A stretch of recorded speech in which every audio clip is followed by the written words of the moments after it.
Sir Renukaswamy ಕೊಲೆ ಆಗಿ 1 ತಿಂಗಳಾಯಿತು sir. ಏನು ಮಾಡ್ಬೇಕು ಅದಕ್ಕೆ? ಹಾಂ ಅಲ್ಲ ರೀ, ಆರೋಪಿಗಳನ್ನ ಅರೆಸ್ಟ್ ಮಾಡಿ ಇವತ್ತು ಇದು ತನಿಖೆಗಳು ಎವಿಡೆನ್ಸ್ಗಳು ಕಲೆಕ್ಟ್ ಆಗ್ತಾಯಿದೆ. ಅದಾದಮೇಲೆ ಚಾರ್ಜ್ ಶೀಟು ಮಾಡ್ತಾರೆ. ಏನು ಫಾಸ್ಟ್ ಫಾರ್ವರ್ಡ್ ಮಾಡೋದಕ್ಕೆ ಮಾಧ್ಯಮದವ್ರು ಹೇಳಿದ್ರೆ ಮಾಡೋಕ್ಕಾಗುತ್ತಾ? ಅದಕ್ಕೆ ಆದಂಥ ಪ್ರೊಸೀಜರಲ್ಲಿ ಇದು ಇದೆ. ಅದು ಸಫಿಷಿಯೆಂಟ್ ಎವಿಡೆನ್ಸ್ಗಳನ್ನ ಕಲೆಕ್ಟ್ ಮಾಡಿಕೊಂಡು ಆನಂತರ ಚಾರ್ಜ್ ಶೀಟ್ ಮಾಡ್ತಾರೆ.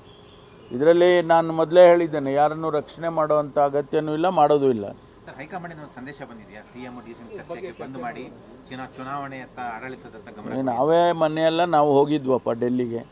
ನಾನು ಕೂಡ ಮುಖ್ಯಮಂತ್ರಿಗಳ ಜೊತೆಯಲ್ಲೂ ಹೋಗಿದ್ದೆ. ಮುಖ್ಯಮಂತ್ರಿಗಳಿದ್ದರು, ಉಪಮುಖ್ಯಮಂತ್ರಿಗಳಿದ್ದರು.